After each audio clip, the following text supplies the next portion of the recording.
কাঁচা কাঁঠাল যদি চিংড়ি মাছ দিয়ে রান্না করা হয় তাহলে কেমন হবে বলুন তো।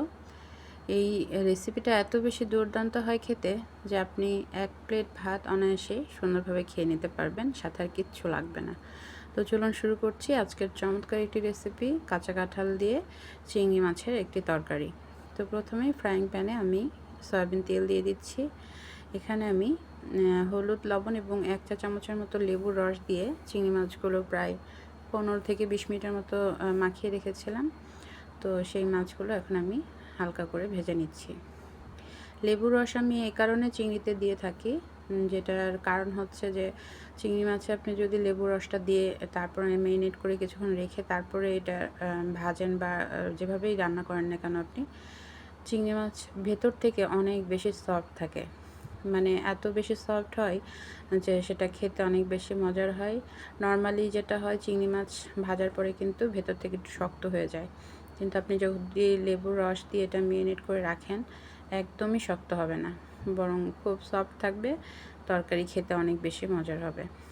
তো এই তো একটু নাড়াচাড়া করে আমি চিংড়ি মাছগুলো ভেজে তুলে নেব তেল থেকে। আমার চিংড়ি মাছগুলো ভাজা হয়ে গেছে, আমি তেল থেকে উঠিয়ে নিচ্ছি।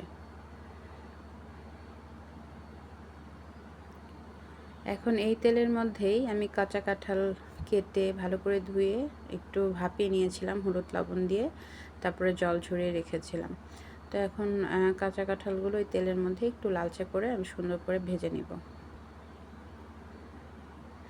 আসলে চিংড়ি মাছ এত মজার একটি মাছ, আর কাঁচা কাঁঠাল যারা পছন্দ করেন আমার বিশ্বাস তাদের কাছে খুবই মজার একটি খাবার মনে হওয়ার কথা। বেসিক্যালি আমি নিজে ব্যক্তিগতভাবে খুবই পছন্দ করি। তো চিংড়ি মাছ এবং কাঁচা কাঁঠালের কম্বিনেশনটা একদম দুর্দান্ত, খুবই মজার হয়। আপনারা এভাবে একটু ট্রাই করে দেখতে পারেন, হোপফুলি ভালো লাগবে। তো আমার কাঁচা কাঁঠালগুলো দেখতেই পাচ্ছেন লালচে হয়ে আসছে, আমি তেল থেকে উঠিয়ে নিচ্ছি।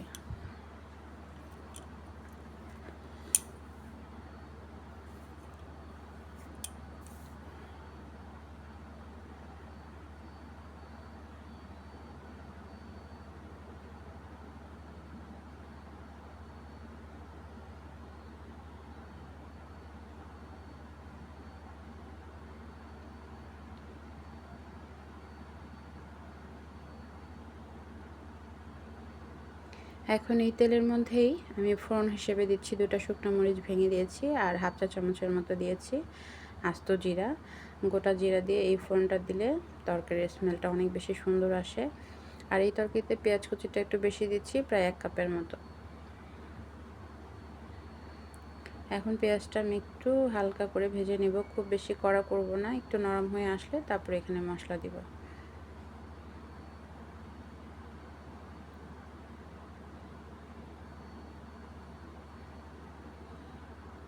তো পেঁয়াজটা বেশ নরম হয়ে আসছে, এই মুহূর্তে আমি এখানে দিয়ে দিচ্ছি আদা এবং রসুন পেস্ট প্রায় 1.5 চা চামচের মতো।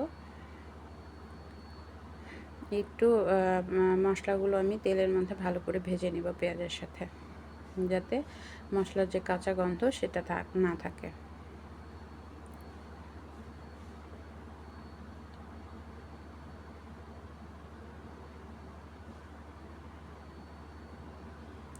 মশলাটা আমি বেশ কিছুক্ষণ ভেজে নিয়েছি ভালো করে। এখন দিয়ে দিচ্ছি 2 চা চামচের মতো শুকনো মরিচ গুঁড়া, একটু ঝালটা বেশি দিয়েছি, বেশ ভালো লাগে।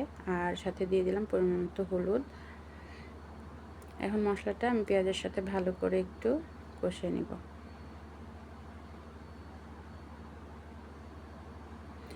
এখন কষানো শেষ হয়ে গেছে, আমি এখানে দিয়ে দিচ্ছি ভেজে রাখা সেই কাঁঠালগুলো।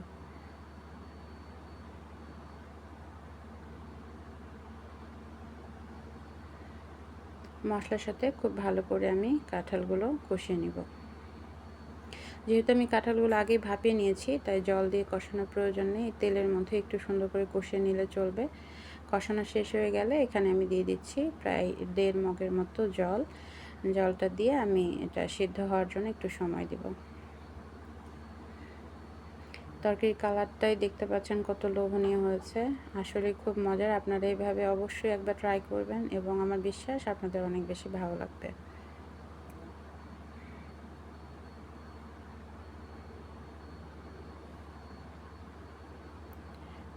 আমার তরকারিটা ফুটে আসছে, তো এখানে আমি যে চিংড়ি মাছগুলো ভেজে রেখেছিলাম সেগুলো দিয়ে দিচ্ছি।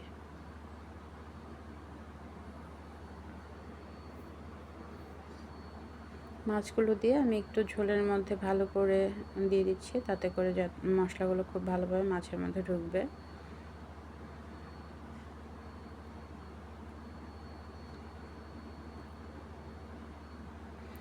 আমার কাঁচা কাঁঠাল ভীষণ প্রিয়, সেটা নিরামিষভাবে হোক বা চিংড়ি মাছ দিয়ে বা যে কোনোভাবে রান্না করা হোক না কেন, আমার কাঁচা কাঁঠাল ভীষণ প্রিয় এবং আমি মনে করি মাছ মাংসের থেকে এই খাবারটা আমার খুবই বেশি পছন্দের। তো ঝোলটা অনেকটাই শুকিয়ে আসছে দেখতে পাচ্ছেন। এখানে দিয়ে দিলাম 1 চা চামচের মতো গরম মশলা গুঁড়া। গরম মশলাটা অবশ্যই দিবেন, তাহলে এই তরকারির টেস্টটা ভালো আসবে, তা না হলে কিন্তু আসল স্বাদটা পাবেন না। আমি এখানে বলতে ভুলে গিয়েছিলাম, আমি লবণটা চেক করার পরে এখানে আরও কিছুটা লবণ দিয়েছিলাম, যেহেতু কাঁঠালটা আমি লবণ দিয়ে সিদ্ধ করেছিলাম, তো সামান্য একটু লবণ এখানে আবার অ্যাড করে দিয়েছিলাম। তো এখন মোটামুটি তরকারি শেষের দিকে আসছে, আমি কয়েকটা কাঁচামরিচ এখানে দিয়ে দিলাম। কাঁচামরিচ দিলে ফ্লেভারটা ভালো আসে। ঝোলটা আরেকটু কমে এসে যখন তেলটা উঠে আসবে তখনই কিন্তু আমার রান্নাটা কমপ্লিট হয়ে যাবে।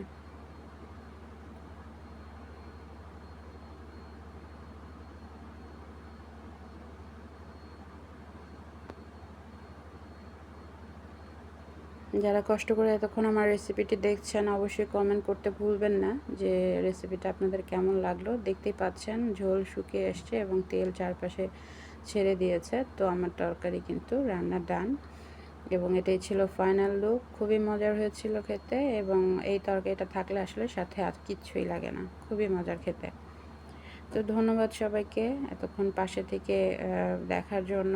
আপনাদের সাপোর্ট আমার জন্য অনেক বেশি অনুপ্রেরণা। আমি লাস্টলি এটা একটু ঢেলে আপনাদেরকে দেখাচ্ছি, দেখুন কতটা লোভনীয় লাগছে, খুবই মজার। আমি আসলে সারা বছর ওয়েট করি কাঁচা কাঁঠালের জন্য, এই খাবারটা আমার এত বেশি পছন্দের। কখনো যদি নিজের এক টুকরো জমি হয় অবশ্যই ফলের গাছ লাগাবো, আর সেখানে কাঁঠালের গাছ তো অবশ্যই লাগাবো। তো থ্যাংক ইউ সবাইকে এতক্ষণ পাশে থাকার জন্য। ভালো থাকবেন।